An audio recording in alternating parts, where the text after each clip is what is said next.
Pentateuco y su fracaso a consecuencia de la adopción de los modelos pecaminosos. El capítulo 3 de Génesis inmediatamente nos presenta el problema de los seres humanos, y es la caída, es la rebelión. El escritor Pablo en Romanos dice: por cuanto todos pecaron y están destituidos de la gloria de Dios, mas Dios muestra su amor, que aun siendo pecadores, Cristo murió por nosotros. Entonces todos pecamos, todos nos descarriamos. Entonces se rompió la relación con Dios y además se quebró la relación con mis semejantes, la percepción que tenía de mí. O sea, se quebró todo, todo se distorsionó a consecuencia del pecado. Ahora, anteriormente explicamos que la idea del matrimonio y la familia fue de Dios en el huerto del Edén al ver al hombre solo. Sin embargo, después de la caída de los seres humanos, el capítulo 3 de Génesis, encontramos numerosos fracasos familiares. Y vamos a centrarnos en ellos para ver qué nos enseña la palabra del Señor. ¿Algunos de ustedes recuerdan cuál es el concepto bíblico del matrimonio? Que dijimos, lo enseñamos en la clase pasada. ¿El matrimonio qué cosa es? ¿Quién dice yo? ¿Quién recuerda? ¿Nadie? Adelante.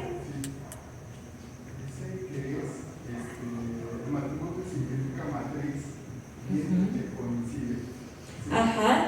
¿Y cuál es el concepto bíblico del matrimonio? Es el diseño. Ajá. Diseñado por Dios entre un hombre para toda la vida.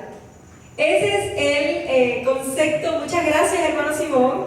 Ese es el concepto del matrimonio.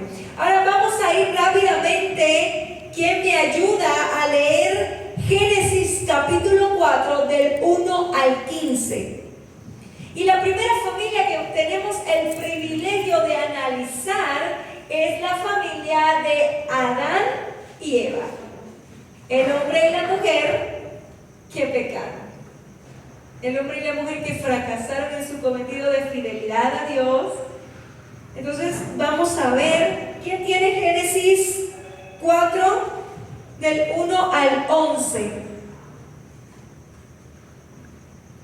Inmediatamente después del fracaso del Edén, la Escritura nos pone los reflectores en dos de los hijos de la primera pareja, Caín y Abel. Aunque la narrativa antiguo-testamentaria es breve, ofrece pistas relevantes que permiten identificar este núcleo familiar como disfuncional.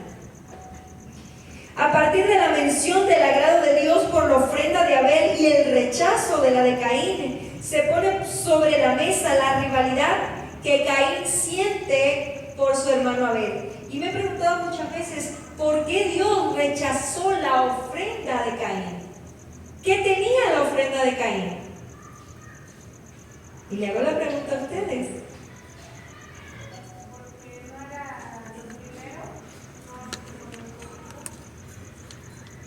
¿Pudiera ser uno? ¿Ania?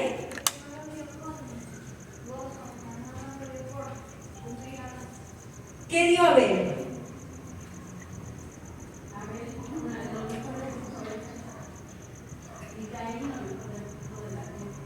Trajo del fruto, dice. ¿Qué dio Abel? Abel dio ovejas. Vamos a ir a Génesis 3:21. Y aquí está la clave.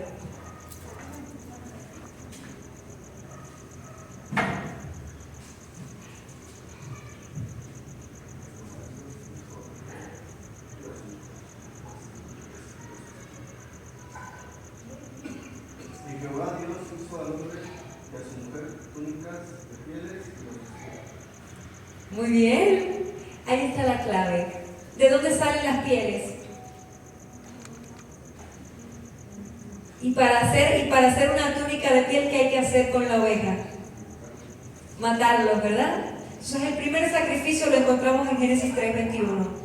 Antes de la ley mosaica, donde se instaura el sacrificio ceremonial, el día de la Pascua, el día de la expiación, los patriarcas ofrecían sacrificio. Noé ofreció sacrificio, todos los antiguos ofrecían sacrificio. Muy probablemente la ofrenda de Abel consistió en un reconocimiento de su pecado para perdón de pecados. Sin embargo, Caín no se vio como pecador, no se vio como que tenía que arrepentirse, porque de hecho el énfasis que el Señor le dice a Caín, ¿qué cosa es? El pecado está a la puerta. Y luego en el Nuevo Testamento, el escritor inspirado por el Espíritu Santo dice, el pecado es saber hacer bien y no hacerlo. Entonces, esto coincide. Ahora, aquí tenemos una rivalidad. Muy probablemente la santidad de Abel le molestaba a Caín. Y por ahí es por donde viene la situación. Resulta demasiado evidente que los seres humanos caídos se ven imposibilitados de crear relaciones familiares saludables. En este sentido, en el versículo 7 Dios le recuerda a Caín la continua lucha interna que libra con la frase, el pecado está a la puerta. Abel trajo de sus ovejas, era pastor de ovejas, pero Abel ofreció un sacrificio a Dios. Porque entiende su pecaminosidad, entiende que necesita ser perdonado. Pero Caín no se da cuenta, piensa que es perfecto, no necesita arrepentirse, no es insensible ante la presencia de Dios. Este impresionante relato describe la primera muerte de un ser humano y lamentablemente se da en el contexto de la familia. En la familia es donde se cometen los peores crímenes, desgraciadamente. Y la palabra del Señor es clara. Apenas en el capítulo 4 del primer libro de la Biblia, vemos un fratricidio, que es el asesinato de un hermano. En el versículo 9, la pregunta de Dios refleja la responsabilidad que tenemos los seres humanos de cuidar a los miembros de nuestra familia. E implica además una oportunidad para que Caín confesara su pecado delante de Dios. Pero ¿qué dice? ¿Acaso yo soy guarda de mi hermano? Yo no sé dónde está. Caín todavía no entiende su naturaleza pecaminosa, no entiende que necesita arrepentirse, está lleno de soberbia. En cambio, su respuesta revela su naturaleza rebelde y endurecida. La maldición de Caín, consistente en el destierro y la esterilidad de la tierra, muestra lo abominable de sus acciones. Aquí vemos de la primera familia el primer asesinato. Vamos a irnos a versículos 17 al 24 del propio capítulo 4. Y cada vez se va poniendo peor. ¿Quién lo tiene?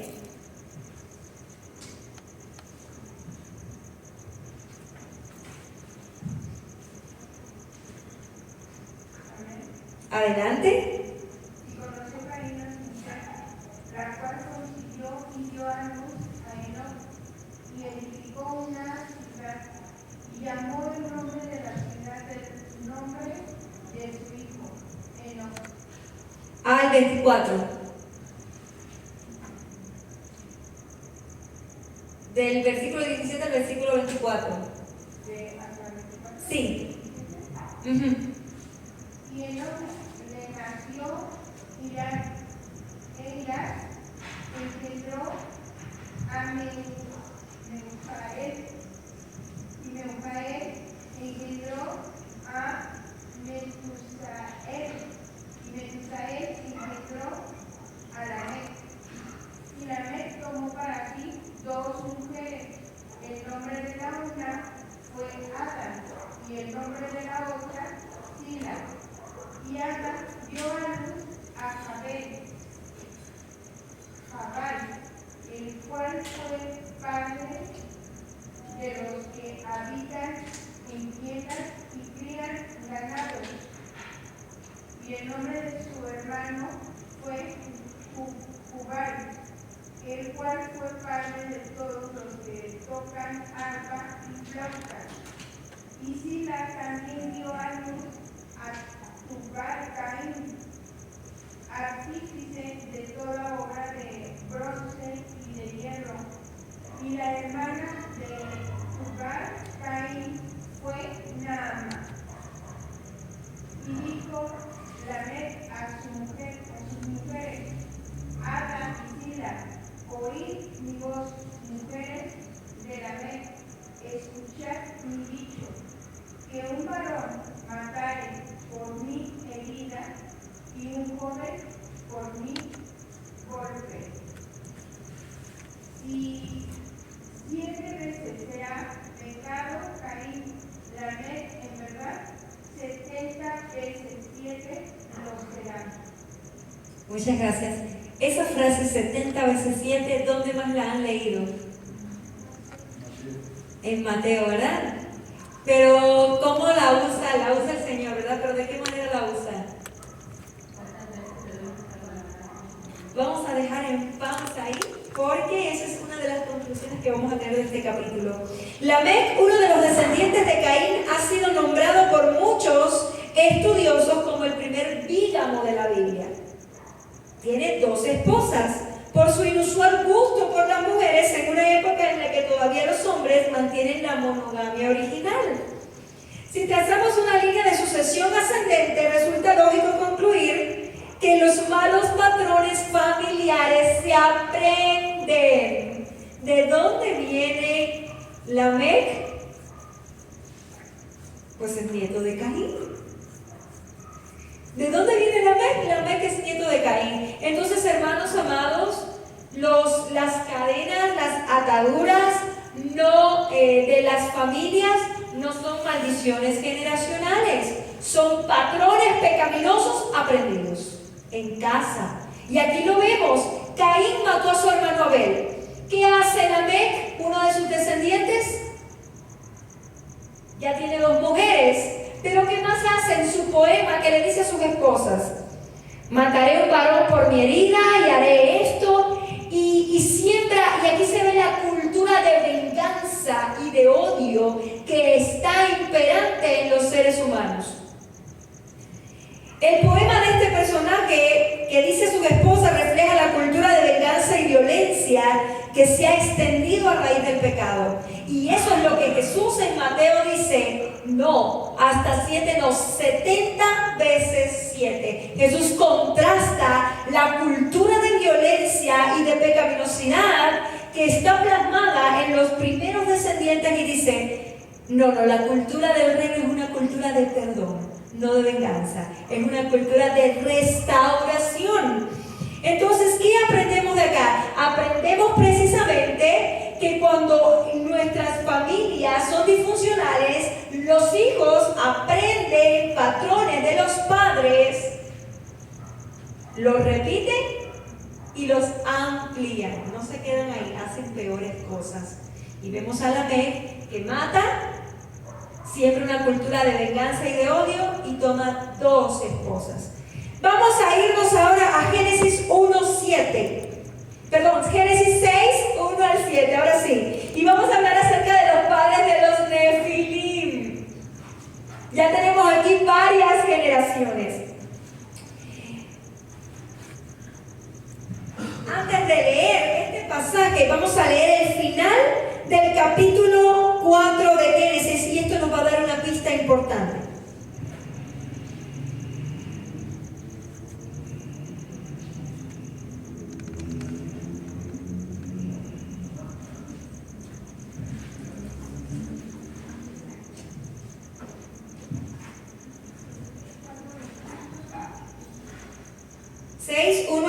Lo vamos a dejar ahí y vamos a leer, lo leo yo, 4:25. Y conoció de nuevo Adán a su mujer, la cual dio a luz un hijo y llamó su nombre Set. Porque Dios, dijo ella, me ha sustituido otro en lugar de Abel, a quien mató Caín. Set significa sustitución. Y a Set también le nació un hijo y llamó su nombre Enos. Entonces los hombres comenzaron a invocar el nombre de Jehová. Y aquí el capítulo 5 habla de las generaciones de Adán y me presenta dos linajes o dos raíces. La raíz de Caín, que son hombres descendientes que hacen lo malo delante de los ojos de Dios, porque cada uno aprende de sus antepasados, hace lo que vio hacer y se siembra la cultura de violencia, de pecado, se amplía la pecaminosidad. Pero de Set sale una generación que invoca el nombre del Señor. De Set sale una generación de profetas. Dice la Biblia que no caminó con Dios. De Matusalén no se dice mucho. De Matusalén se dice que vivió 960 y tantos años. Pero es que su nombre era un anuncio profético que cuando muriera vendría el diluvio. Lamec, el padre de Noé, también fue un hombre que hizo lo recto ante los ojos de Dios. Toda esta generación de Set hace lo recto. Pero vámonos a Génesis 6, 1 al 8. Vamos a extendernos un versículo más. ¿Quién lee Génesis 6, 1 al 8? ¿Qué sucedió aquí? Ahí está la clave. Los hombres, final del capítulo 4, los hombres comienzan a invocar el nombre del Señor con la familia de Set. Set lleva a sus hijos a buscar a Dios, Set lleva a sus hijos a un encuentro con Dios. Vemos a Enoc, caminó con Dios, Dios los traspuso. Vemos a personajes que no se dice mucho, pero su nombre tiene un anuncio profético como Matusalén. Pero acá, capítulo 6, 1, versículo 1 dice: aconteció que cuando los hombres se comenzaron a multiplicar y a los hombres les nacieron hijas, y viendo los hijos de Dios que eran bonitas, que eran seductoras, las hijas de los hombres, emparentaron con los de la cultura de pecado. Fueron a buscar mujeres allá y entonces nacieron gigantes. Y vamos a irnos directos. Seguro que ustedes han escuchado, porque las redes sociales están impregnadas de videos conspiranoicos y todas esas situaciones, y sobre todo en el libro de Enoc. Seguro que ustedes han oído hablar de los Nefilim. Que levante la mano el que no haya oído hablar de los Nefilim. Pero la mayoría ha oído hablar de los Nefilim. ¿Qué es un Nefil en singular?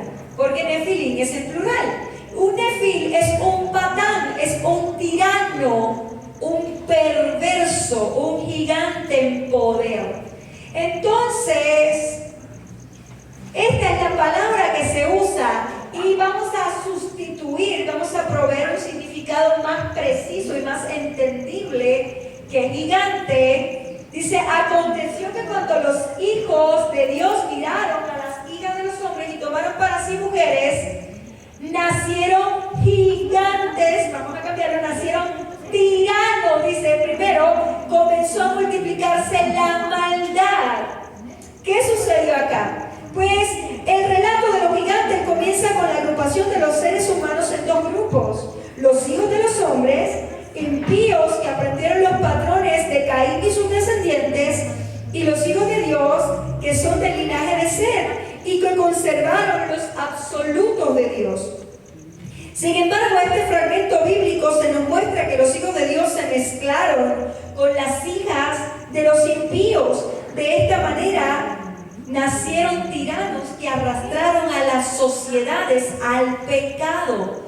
Y aquí vemos al Espíritu Santo diciendo: no contenderá más mi espíritu. Este contender en el original es hacer juicio, gobernar. ¿Qué era lo que estaba haciendo el Espíritu Santo entre los seres humanos? Estaba tratando de que ellos se volvieran a Dios. Pero constantemente esta generación estaba contristando, entristeciendo al Espíritu Santo. Entonces, ¿qué aprendemos? ¿Qué lección espiritual aprendemos de este pasaje para la familia? Que cuando los hijos de Dios hacen alianzas con el mundo, se amoldan a los patrones pecaminosos, gobernantes tiranos que arrastran a los seres humanos al pecado. Y si lo podemos ver en las sociedades modernas, en la Rusia comunista, la Alemania nacional socialista, Italia fascista, ¿dónde estaba la iglesia? Por ejemplo, en 1933, en la Alemania nacional socialista, cuando Hitler subió al poder, se dice a finales del siglo XIX había aparecido en Alemania la teología liberal que hablaba acerca de que la Biblia contiene errores, que Jesús no es Dios. Se cuenta que los ministros luteranos de día iban a la misa y por la noche practicaban ocultismo, el tarot, la quiromancia, consultar a los astros, todo tipo de ocultismos. Entonces la fe estaba muerta.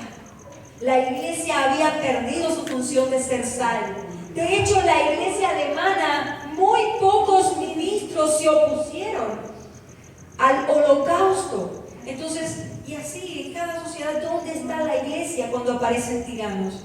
Cuando los hijos de Dios consienten, se amoldan al pecado, aparecen crímenes sociales grandes. Y esto es lo que dice la palabra del Señor. A partir de este pequeño fragmento, podemos concluir que cuando el pueblo de Dios se amolda, el apóstol Pablo dijo en Romanos 12, 1 y 2, no se dejen amoldar a este mundo, sino déjense transformar por el Espíritu Santo. ¿Qué fue lo que hizo el Espíritu Santo en Génesis 6, versículo 3? Estaba haciendo juicio, estaba gobernando entre ellos, pero estos hombres perversos, este aumento de la maldad, esta normalización del pecado hizo que el Espíritu Santo se apartara de ellos. Y entonces viene el juicio. Pero el versículo 8 nos muestra el rayo de esperanza. Pero Noé halló gracia delante de Dios. ¿Qué significa Noé? Significa consuelo. Serán sus días 120 años. Se cree que era un periodo en la generación de Noé que el Señor dio para que el pueblo se arrepintiera. Sin embargo, los seres humanos no lo hicieron. Ahora, yo pregunto en esta noche, ¿ustedes saben cuántas personas entraron en el arca? 7, nos falta una. 8 en total. Noé, su esposa, sus 3 hijos, Sem, Can y Jafet, y sus 3 esposas. Si la matemática no me falla, fueron 8. Y dice la Biblia 8 en total. Pero ¿dónde estaban los demás? ¿Dónde estaban los hermanos de Noé? Porque ya vemos, la Biblia bien claro dice que los papás de Noé se murieron. El abuelo de Noé, Matusalén, se murió. De hecho, si analizamos la cuenta, Lamec, el papá de Noé, murió antes que Matusalén. Entonces, ¿dónde estaban los hermanos de Noé? Pues eran los hijos de Dios que miraron a las hijas de los hijos de Caín y se mezclaron con la generación de pecado. Esos eran sus hermanos. Eran los hijos de Dios que no hicieron su trabajo de ser luz y ser sal. Entonces, ¿qué aprendemos? Aprendemos que cuando nos amoldamos a este mundo y perdemos los absolutos de Dios, la sociedad se va abajo, la sociedad se quiebra. Vamos a analizar ahora Noé y su familia en medio de la sociedad de los nefilín, de los tiranos, que despiertan la violencia, acrecientan la violencia, las dictaduras, las tiranías en la sociedad. Tenemos a una familia que es un ejemplo de fidelidad a Dios, aunque tiene algunos episodios de inmoralidad. Noé tiene una esposa en medio de descendientes de personas que tienen poligamia. ¿Cuántas, dice la Biblia, cuántas personas entraron en el arca? 8. ¿Cuántas eran la esposa de Noé? Una, ¿no? ¿Cuántas eran las esposas de sus hijos? Una. Entonces, podemos Esto podemos concluirlo al conocer la cantidad de personas que entraron en el arca, Génesis 7:13. Sin embargo, la integridad de esta familia queda opacada por un episodio de inmoralidad tras salir del arca. En el capítulo 9 se nos explica que Noé se emborrachó, plantó una viña, la viña creció, pasaron tiempos y estaba bien feliz Noé y se buscó su viña, se hizo su vinito y se emborrachó. Y se desnudó como resultado del relajamiento de carácter que provocan las sustancias psicotrópicas. Ahora, aunque no se brindan detalles, puede inferirse que al salir del arca, Noé se tomó ciertas libertades morales que fueron imitadas por su hijo Cam. Vamos a ir a Génesis 9:22.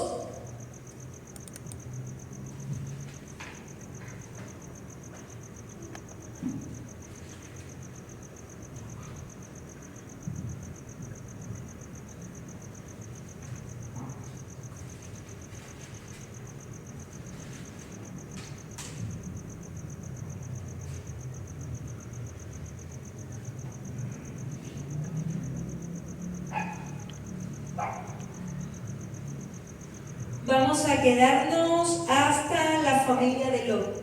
Y el próximo miércoles seguimos entonces con las demás familias del Pentateuco. ¿Quién tiene 9:22? Y Cam, padre de Canaán, vio la desnudez de su padre, y lo dijo a sus dos hermanos, que estaban afuera.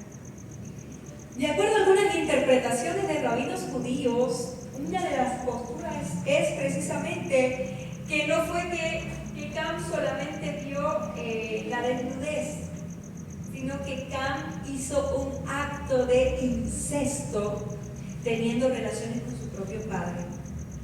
Y por eso él maldijo a Canaán, porque Canaán había aprendido esos patrones de su propio padre.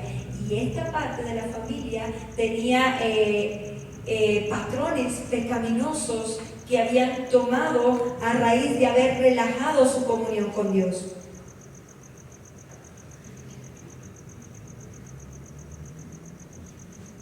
La maldición de Canaán tiene sentido si se compara que el acto de Cam de ofender a su padre se revierte en el patrón aprendido de su propio hijo, su nieto Canaán. Vamos a irnos a Abraham y a sus hijos. ¿Hasta aquí algún comentario, alguna pregunta?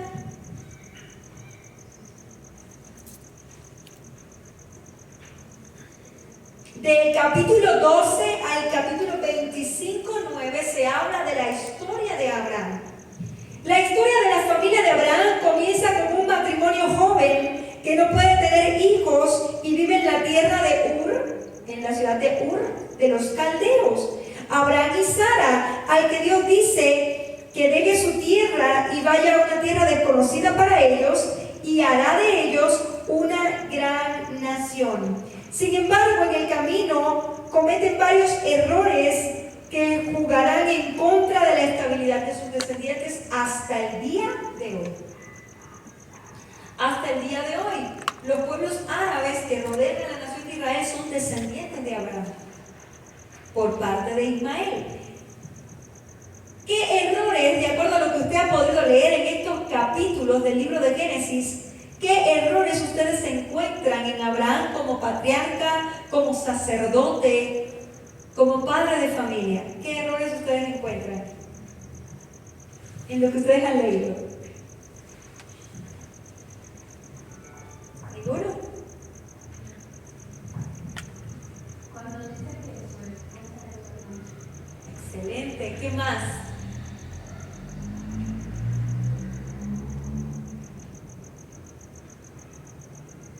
Cuando le hace caso a su esposa para tomar su sirvienta,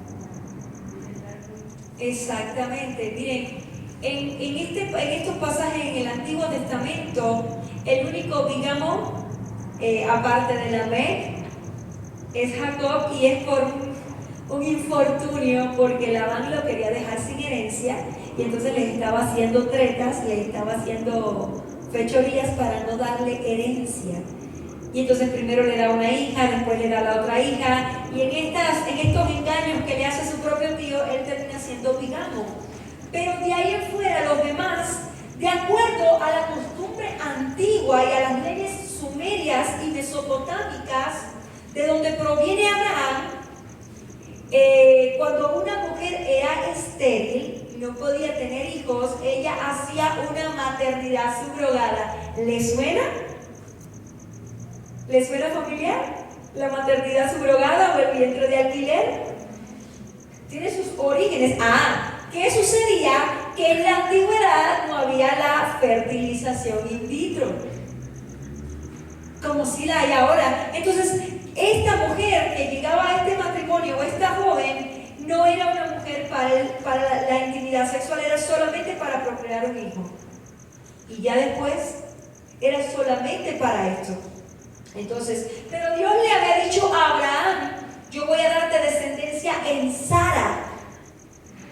Uno, hay falta de fe, hay falta de creerle a Dios. Dos, Abraham todo el tiempo, cuando ve que las cosas se ponen difíciles, como Sara era una mujer muy bonita, le dice: mira, vamos a decir que tú eres mi hermana, porque era hermana de su papá, de Taré. Y entonces ahí tenemos la historia de Abimelech, que casi la toma por mujer, y Dios se le revela porque era un hombre temeroso de Dios. Y ahí Abraham tiene, pero no lo hizo en una sola vez. La Biblia dice que al menos lo hizo 2 veces ante Faraón y ante Abimelech. Pero, oh sorpresa, tuvo que haberlo hecho más veces, porque Isaac aparece haciendo lo mismo con Rebeca, diciendo: esta es mi hermana. ¿Aprendió bien o no aprendió el muchacho? Aprendió, pero no precisamente aprendió algo bueno. Entonces, padres de familia, ¿qué estamos enseñando a los niños en casa? Ellos van a hacer todo lo que ven hacer a papá y a mamá. Todo lo van a aprender. Entonces aquí tenemos varios errores que comete Abraham, que luego van a entorpecer la promesa de Dios. Hasta la actualidad, 4.000, 5.000 años después, tenemos a los descendientes árabes. De hecho, el Corán, Mahoma, decía precisamente que él era descendiente de Abraham por parte de Ismael y reclamaba el derecho de la herencia y de la promesa. Y se están disputando Tierra Santa precisamente, ¿por qué? Porque Abraham no creyó a Dios del todo de primera mano en la promesa de Dios de proveerle una descendiente santa en Sara. Y todos estos errores, luego, el incidente más relevante tiene lugar con la subrogación de vientre de Sara sobre Agar, madre de Ismael, para forzar el cumplimiento de la promesa de Dios, de acuerdo con las leyes de Mesopotamia. Sin embargo, esta decisión no solo afectó el vínculo monogámico de ambos, sino que implicó un obstáculo al cumplimiento del propósito del hijo de la promesa hasta los días de hoy. Luego ahí tuvieron problemas, Agar, porque como Sara no podía tener hijo, el hijo, supuestamente de acuerdo a las leyes mesopotámicas, el hijo era de Sara. La madre legal era Sara, pero ella quería tener los derechos y empezó ahí a forcejear y a meterse a ver si podía quedarse como señora de la casa. Terminamos con la familia de Lot. Génesis 19, 1 al 39. Lot es un sobrino de Abraham. Abraham lo adopta, su hermano Nacor muere. Él no tiene hijos, pues lo adopta, sale con él. Cuando sale de Ur de los Caldeos, sale con Taré. Taré sale, se muere en el camino. Pasaron décadas hasta que Abraham llega a la tierra, sacrifica a Isaac. Pasan años, muchos años. Lot se casa. Pero dice la Biblia que antes tienen problemas los pastores de Lot y los pastores de Abraham, y Lot ve que la llanura de Sodoma y Gomorra es una llanura súper fértil, los ojos se le llenan de lo material, porque son pastores de ovejas, y va cambiando y yéndose poco a poquito hacia la ciudad, la gran ciudad pecaminosa las ciudades de Sodoma y Gomorra. Y acá nosotros podemos leer en el capítulo 19 cosas tremendas que hace Lot. En el capítulo 19 que se habla de la maldad, estos hombres corruptos que quieren abusar de los ángeles, son todos varones.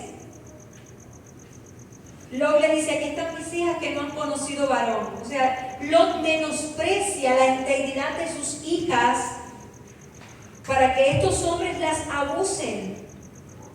O sea, para estas muchachas que por cierto están comprometidas, están desposadas, aunque no han consumado el vínculo matrimonial, la unión matrimonial, pero están prometidas, para Lot las da como si fueran mercancía.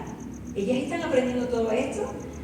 La esposa de Lot tanto había permeado su corazón lo material, que cuando no cree el anuncio y no solamente miró, el verbo que se usa es que se volteó y caminó hacia la ciudad de Sodoma y Gomorra. No fue que miró como, ay Señor, gracias. No, ella se fue, se regresó.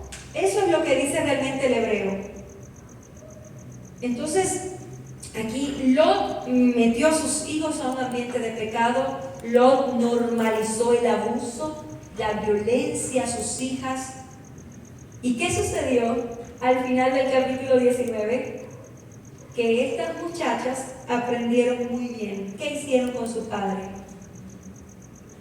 Lo emborracharon y se embarazaron de él, cada una de ellas, y tuvieron descendencia que, por cierto, uno de sus hijos es Moab. ¿Sí les suena Moab? Uno de los pueblos que se opuso a la nación de Israel en la conquista. Entonces, aquí nuevamente, de esta manera se concluye que Lot sentó los patrones de la degeneración moral y por eso fracasó. De hecho, la palabra del Señor habla acerca de este acto de las hijas de Lot como algo deleznable, como algo abominable ante Dios.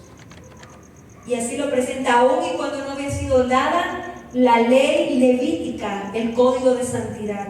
Entonces, acá tenemos algunos patrones y nos vamos a quedar aquí. El próximo miércoles vamos a seguir desentrañando principios bíblicos para la familia en el Pentateuco. ¿Qué aprendemos de esto? Hermanos amados, que tenemos que ser ejemplo en nuestras familias. Porque los más pequeños van aprendiendo y hacen lo mismo y cosas peores. Es nuestro deber como hijos de Dios discipular la familia en casa, porque tenemos una naturaleza pecaminosa que solamente entregándola al dominio del Espíritu Santo podemos controlarla. No podemos hacerlo por nuestras propias fuerzas. Por eso es que Génesis 6:3 habla de mi espíritu. Mi espíritu era quien estaba haciendo juicio. El apóstol Pablo, en el contexto de la fornicación en 1 Corintios, habla y dice, no entristezcan al Espíritu Santo, no lo hagan enojar, no lo hagan sentirse mal, porque ustedes son templo del Espíritu Santo. Entonces, nosotros en nuestras propias fuerzas no podemos ser buenos. Si alguien tenía esa idea, pues aquí ahora mismo derriba esa idea bíblicamente. No podemos hacer las cosas bien a menos que dependamos de la ayuda del Espíritu Santo de Dios. Es el Espíritu Santo. Por eso el apóstol Pablo dice, déjense amoldar por el Espíritu Santo, renueven su entendimiento por el Espíritu Santo para que comprueben cuál sea la buena voluntad de Dios, agradable y perfecta. Es el Espíritu Santo el que hace la obra en nosotros. Si dejamos que el Espíritu Santo de Dios trabaje, pues vamos a hacer buenas obras, las que Dios preparó de antemano. Si no dejamos que el Espíritu Santo de Dios nos transforme, pues vamos a seguir siendo los mismos carnales, los mismos naturales, vamos a estar en los mismos pecados, aunque tengamos apariencia de piedad. Es el Espíritu Santo de Dios y cuánto estemos expuestos a su obra. ¿Cómo estamos expuestos a la obra del Espíritu Santo? A través de la lectura de la palabra de Dios, y la oración. Así que puestos en pie, vamos a orar.